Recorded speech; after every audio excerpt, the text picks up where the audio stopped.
Hey there, it's Marianne from Thrive Admin Services. In this video, I'm going to be showing you a handy trick from inside Microsoft Teams to help you share recordings with people so that you don't have to download the video, save it somewhere on your OneDrive and then upload it again. It's a quick way that you can share that recording directly with the participants of your meeting in a way that you still have complete control over. So let's get started.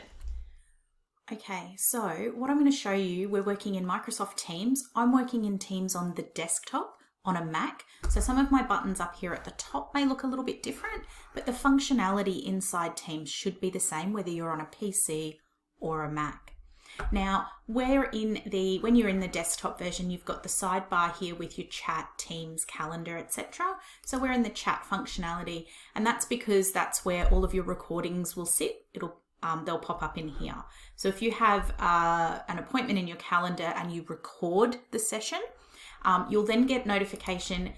Sometimes it will pop up here in your chats and it will say that the meeting's started and finished, and you'll have it here in the activity feed. You'll also have it in your chats. And there'll be a chat here, and you can see this is the conversation that I've had with Kim, which was our strategy session.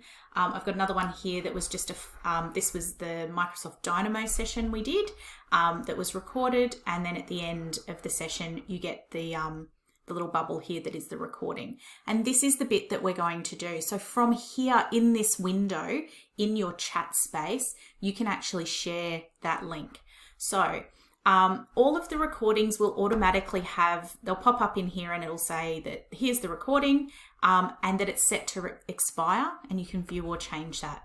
Now you can, if you want to share this with anybody, and I mean anyone outside of your organization, across your team, with your client, whoever, what you can do is click the three dots here and then we go open. And it's going to open it. Now I'm going to pull it across. It opens up in a web one. So this was a Microsoft Teams meeting that was recorded. And you can see this is the first screenshot, or the first screenshot it's chosen once it started recording. I've got my chat is in the sidebar here. This is me sharing my screen. So I've got everything here and I'm sharing my window. So this is the actual recording sitting here, and you would play it here. And up the top here are the options. Now we can copy the link or you can delete it or copy it. So if we go to copy link, at the moment it is anyone with the link can view only. And if I click on that, it opens this link settings window up. Now here you can see I've got it set to anyone with the link. So that means that if I email it to somebody and they forward that email with the link to somebody else, they will be able to view it, okay? Marianne Tansley is my organisation that Thrive's license sits under. So that would be anyone with a thriveadmin.com email address. People with existing access, and then specific people, so that's where you would list them by email address. The settings here, so we can say that they can edit and they can view. I always just make, for a video, I just make it can view. Here's where we set an expiry date. So if you're going to share it, and this is handy if you've got something like a meeting recording and you don't want people to be coming back to it in 6 months' time, you can set an expiry date and say, right, here's the link. It's available for a month, 2 months, 3 months. This is handy if you're doing training sessions with people or with clients. So you can set an expiry date. I would make a note here that when you set an expiry date, and I'm going to just briefly pop one in and then I'll take it off again. It reads here this way. When you look at it in this info window up here, it does it in the American format, and I'll show you the difference in a second. You can set a password, which means that if someone then clicks the link, they have to enter a password in order to view it, which again is handy if you want to restrict that access. And you can block downloading. So when I share files or video tutorials with clients, I tend to make it so they can download it. So you would undo this. So that's not on to block the download. This is on to block the download. So seems a bit, you're saying, yes, please block downloads when this is highlighted. All right. So these are the settings for your link. I'm going to cancel that one. So you can simply copy that link and then send it to people. And now I've got this link which follows all of those rules, and I can share that link with anybody I like. The other bit that I wanted to show you is this bit over here.